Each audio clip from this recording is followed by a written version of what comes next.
Zone. Aymeric Berco, merci d'être avec nous. La plupart des gens vous connaissent comme la voix du 16-20 sur Skyrock. Si vous êtes dans l'Open Zone, c'est pour que l'on vous découvre, vous, vos autres activités en dehors de la radio et votre vision sur le rap. Vous avez commencé la radio à 8 ans, vous avez animé une émission au Cameroun sans préparation et c'est là que vous avez su que c'était derrière le micro que vous passeriez votre vie. Très clairement, sachant que j'ai grandi en écoutant la radio. C'est le média qui m'attirait le plus, surtout que j'étais plutôt timide, baladiste quand j'étais enfant. Donc, si vous voulez, petit, c'était ce qui était intéressant, c'est de savoir qu'est-ce qui se passe derrière cette boîte magique. On entend des personnes qui parlent dans une radio, on entend ce qui se passe de l'autre côté. Donc, pour quelqu'un qui était introverti comme j'ai pu l'être, forcément, la radio avait quelque chose d'hyper attirant et galvanisant. Et j'ai grandi au Cameroun, il y avait 4 ou 5 radios, et je me rappelle très bien qu'en sortant, je crois que d'un vaccin, ma mère m'a amené à la radio, au studio, et quand j'ai vu tout cet univers, avec les micros, oui, bien sûr, ça a été le coup de foudre immédiat. D'accord, donc vraiment, après un vaccin, vous avez commencé à faire ça, donc vous avez fait ça à 8 ans.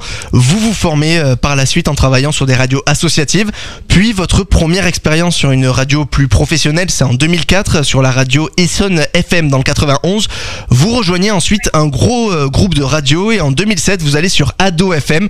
Votre émission s'appelait Ado vient te chercher au bahut. Le concept était fou, des stars allaient chercher directement les étudiants au collège et au lycée. Et vous le dites vous-même, c'est cette expérience qui vous a appris à faire des interviews, notamment et surtout à améliorer votre anglais. Oui, bien sûr. Si vous voulez, il y avait un grand relais avec la presse. On se rend pas compte que la presse locale a fait beaucoup pour que cette émission puisse avoir un écho dans les médias, qu'on puisse en parler, qu'on puisse être visible, parce qu'on était quand même une radio locale qui certes avait beaucoup de succès, mais qui était quand même une radio locale, donc n'émettant qu'à Paris en Ile-de-France. Et c'est vrai qu'avec cette émission-là, on a pu faire nos armes. Et surtout, ça nous a permis vraiment d'avoir un lien fort avec notre auditoire, parce que toute la semaine, on mettait en scène ce concours où les artistes venaient le vendredi chercher dans le collège et dans le lycée toute une classe qu'on ramenait à la radio et qui avait droit à un concert privé. Donc le cadeau était exceptionnel. Ah oui. et le contexte était fou. Ah oui, c'est plutôt sympa d'avoir un concert privé juste en sortant. Et toute la semaine, tout le monde se battait pour avoir vraiment la chance de gagner ce cadeau. Quand les collèges en compétition, c'est un collège du 92 contre un lycée du 94, c'est les élèves les plus motivés qui motivaient leur classe. On recevait des vidéos, en termes d'interactivité et d'interview, c'était une superbe école. Oui, c'était le plus fort et c'est là que vous vous formez vraiment. En 2009, vous atteignez le Graal, vous intégrez la radio de vos rêves, Skyrock. Déjà au collège, vous disiez à vos camarades que vous iriez travailler sur Skyrock et c'est Diffoul qui vous a repéré.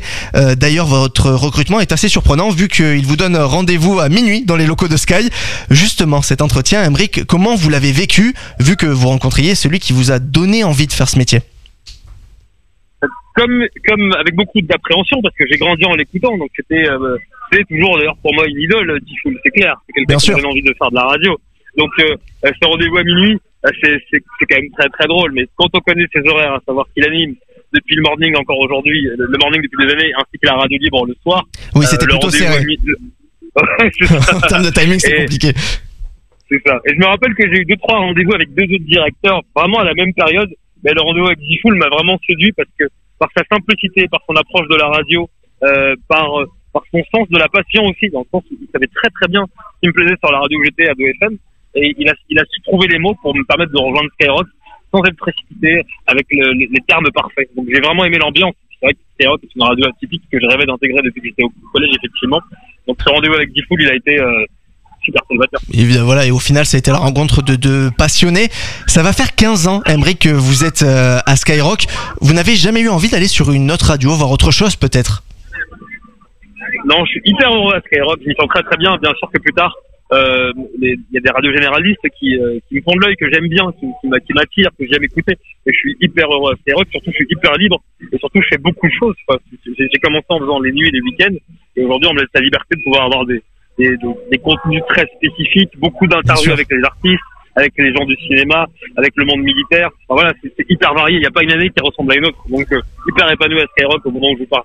Et en plus de l'antenne, justement, à Sky de 16h à 20h, depuis 2019, vous faites la matinale sur la web radio Skyrock PLM pour les militaires. Sur terre, sur mer, comme dans les airs. Skyrock PLM. Skyrock pour les militaires chaque matin entre 6h et 9h. Le soir, ce sont vos dédicaces entre 18h et 21h. D'ailleurs, vous le savez, toute la journée, vous pouvez passer votre message en passant par le WhatsApp de Skyrock PLM. C'est le 06 30 710 710. Fresh, le gagnant de Nouvelle École, c'est après l'info midi. Voilà, donc vous avez rejoint Skyrock PLM. Justement, pourquoi ce choix, Aymeric? Parce que je trouve que c'est tellement inattendu que Skyrock puisse aller sur le monde militaire. Moi, le monde des forces armées, c'est un monde qui m'a toujours attiré. J'ai des amis qui sont militaires et je trouve que c'est tellement un projet audacieux là où on ne nous attendait pas Skyrock.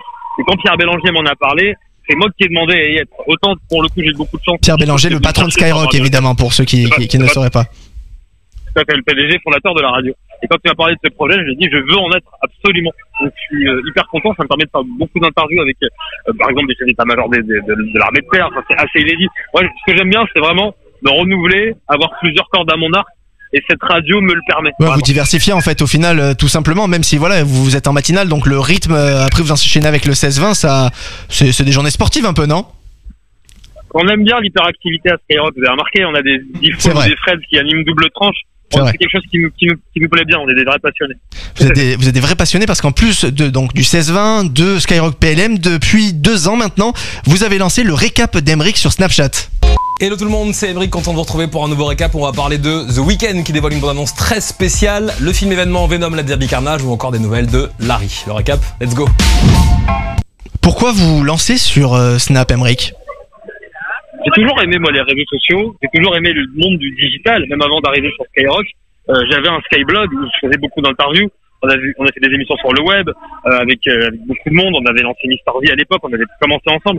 Donc le web, ça m'a toujours attiré. Et le récap, c'est un journal quotidien sur l'actu urbaine. Donc forcément l'actu de Skyrock, ça revient sur les interviews marquantes avec les artistes pour soi. Et on fait vraiment un déroulé de toute l'actu. Ce qui est bien, la force de ce format, je trouve que sur 3 minutes, c'est un petit peu comme quand on regarde Hugo Décrypte qui ça va très vite en fait. Résumer un petit peu l'actu. Eh ben on fait ça, on a ça sur la musique. Tout le monde n'a pas le temps de passer des heures à éplucher des infos sur les réseaux sociaux, à avoir les nouvelles de leurs artistes préférés. Ben là on le fait pour eux avec le récap. Ça porte bien son nom pour le coup. D'accord. Et comme vous êtes un vrai hyperactif depuis quelques mois, vous êtes sur MCE TV aussi avec votre ami Romek pour poser 100 questions à des jeunes créateurs de contenu. Pourquoi encore une fois cette émission, Emeric? C'était pour bosser avec votre ami ou en prendre plus sur les créateurs de contenu? En fait, depuis 5 ans, j'ai commencé à poser des questions à vraiment tout le monde. Hein. Ça peut être des personnes que je vais rencontrer comme ça par hasard, des gens qu'on rencontre en soirée, des amis de longue date. Et justement, je trouve que c'était étrange de poser des questions comme ça, à savoir qu'est-ce que tu fais dans la vie, est-ce que tu fais passer l'amour avant l'amitié, avant le travail, avant la famille. Je me suis dit, on va conceptualiser tout ça. On en fait 100 questions. J'ai commencé à le tester sur des amis, ça a bien pris, et je me suis dit, allez, on va tout formater. Moi, dès que j'ai un format, ça marche, et ça part. Un truc qui m'amuse, on fait le format qu'il a avec, et là, il y a MC qui me fait confiance, qui produit le contenu, donc on diffuse quotidiennement. Emeric, pour revenir sur la musique, vous avez interviewé plusieurs stars, que ce soit les Black Eyed Peas, Ariana Grande ou encore Aya Nakamura. Donc, allez-y, vous avez forcément une anecdote folle sur une de vos interviews. C'est compliqué, c'est très compliqué de faire un choix. Si je dois faire un choix musical, ça serait Kendrick Lamar parce que j'ai vu ses paroles. Je trouvais que c'était quelqu'un qui avait un vrai discours. Ouais, un peu, oui, bien sûr. Juste pour de la promo, donc c'était un sage. C'est vraiment intéressant de passer 20 minutes avec lui. Et est-ce que vous avez une anecdote un peu folle justement sur une des interviews? Je sais pas, un invité qui est jamais arrivé, qui est arrivé en retard, qui s'est pas réveillé? Non, l'anecdote qui est drôle, c'est will.i.am des Black Eyed Peas quand il me voit. Me dit you look like Obama, genre je ressemble à Obama. et là il fait une photo, il l'envoie à Barack Obama et après j'ai Barack Obama qui me suit sur Twitter. Voilà. Et ça, me dit, mais c'est faux alors que c'est vrai. Non, mais ça c'est la classe. Vous êtes donc, voilà, on a donc un invité qui est suivi par Barack Obama sur Twitter.